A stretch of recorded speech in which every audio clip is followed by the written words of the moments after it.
can't lie, guys. Holy shit, my hair's messed up. Anyways, I can't lie, guys. I enjoyed Son Goku versus the Golden Scorpion more than I enjoyed his battle with the Tomb Keeper Wethermon. Not sure if I said the boss name right, but for whatever reason, I just found this fight just way more exciting, more adventurous. Here we see Son Goku. I call him Son Goku because his name sounds like Son Goku. You know, Sunroku, Son Goku. I like Son Goku. But yeah, in the fight with Wethermon, it just felt really congested. You know, it just felt really congested. We had about the fight lasted about 3 or 4 episodes, and it just felt really congested to me, if I were to be honest. Nonetheless, still a really fun fight. You know, to see him versus Wethermon or the Tomb Guardian, Tomb Keeper guy, the samurai. You know, the samurai undead. Yeah, it was like a samurai undead robot thing. But here it just hit different. It just hit way different. We get to see Sunroku all by himself, underneath the moonlight, underneath the stars, and him using every single technique he's ever learned. He used every single weapon that he's had in his inventory, and not only just that, but he used every single tactic he's ever used against either the Tomb Raider or the Lycon, the Wolfie guy, or any other boss, the bee. He used every single thing that he's learned thus far. And the other great thing about it is he did it while being nerfed. You know, the devs legit nerfed him. But he used a tactic that he came up with himself, you know, by throwing down the other scorpions on the ravine, and then using a new skill that he actually worked up to gain just for this fight. But he never imagined that he would fight this golden ultra rare creature. And then even in this fight, it was damn near impossible.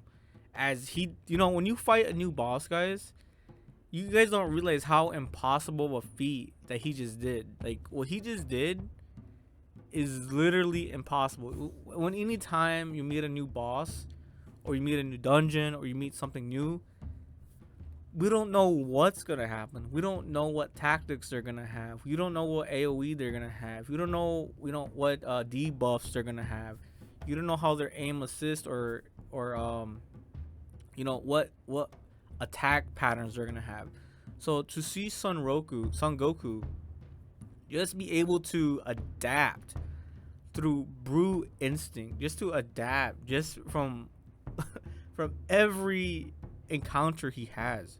He gets better and better and better. And he even goes as far to say that this fight was even tougher than Wethermon, because back with Wethermon, he didn't have his escape to the other inventory. I forgot what it's called, but he didn't have that against Wethermon. But here he clearly did have it for this golden scorpion. And and the fact of the matter is he defeated it despite being extremely disadvantaged. You know, he's fighting on a field that there is really no footing. You know, everything's very slippery.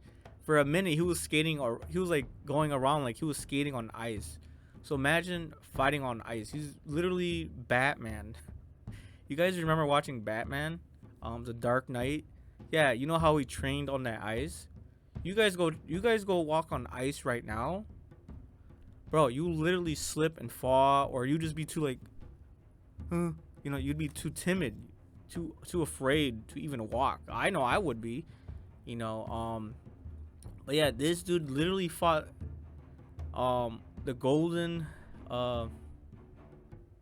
this golden boss through brute instinct. This is incredible. It's very impressive. You know, if I picked up any game right now, even getting used to the interface would totally, you know, make me be like, what's going on? You know, make me panic, you know. So yeah, like I was saying earlier, why did it feel so exciting though. Like it just felt way more exciting than every other fight that he's been in. Is it just me, or is this fight just way better? I don't know if it was the execution or the fact that he was by himself.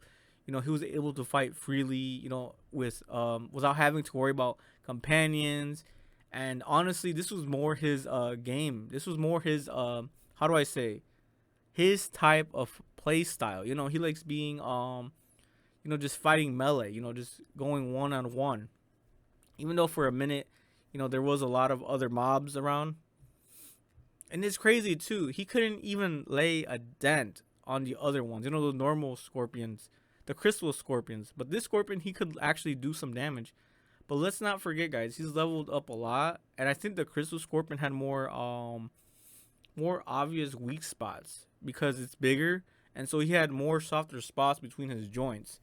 And I think that's what separated the golden from the crystal ones. So I think that's how he was able to actually defeat him. And yeah, his new skill, the jumping in the midair, really made a huge difference as well. He was able to legit, bounce off, off midair, without having any platform. Otherwise, he would have 100% lost this fight if it wasn't for that and his secret compartment inventory.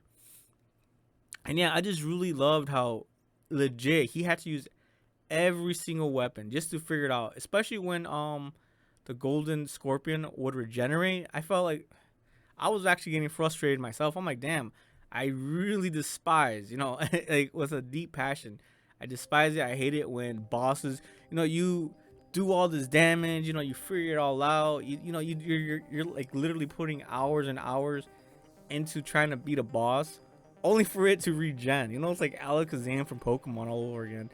You drop his HP to 50, but then he uses the HP recovery. I forgot what it's called. Recovery, yeah, it's called recovery. And he goes from like 50% back to his 100%. And he puts you to sleep, and then you gotta. Oh my God, it's just. Yeah, it's a terrible experience if you guys gamed anything like that. But yeah, in my opinion, this is probably the most exciting, next to him fighting the Lycon wolf, rare but unique boss. In my opinion, this was probably number 2 within all his fights. I mean, no, I'm not trying to put down the fight with Wethermon, but that just felt really congested. It just felt too stretched out, and I wasn't really into the lore of Wethermon. So for me, it wasn't for me, guys. It's fine. It's like every boss, every fight, you're not gonna like farming certain bosses or fighting certain bosses. Like for me, certainly, fighting like for me, like Mushin's Tower was in Blade and Soul, like that. I never liked doing that, never. But I loved farming in other areas. I loved farming in different areas.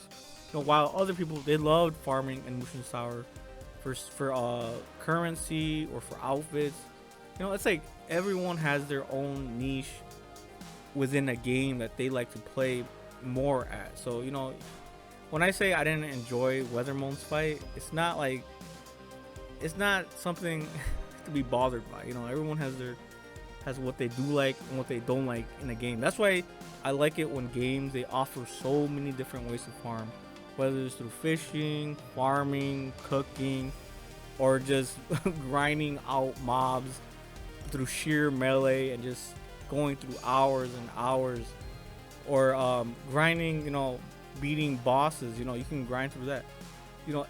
Every game has something for you, and I think I every single time Son Goku would come back to this area within Shangri La Frontier, I was so excited because I think I vibed with him farming this area, same as he vibed farming this area. I wouldn't be surprised if you guys probably didn't like this area, or maybe you enjoyed it just as much as I did.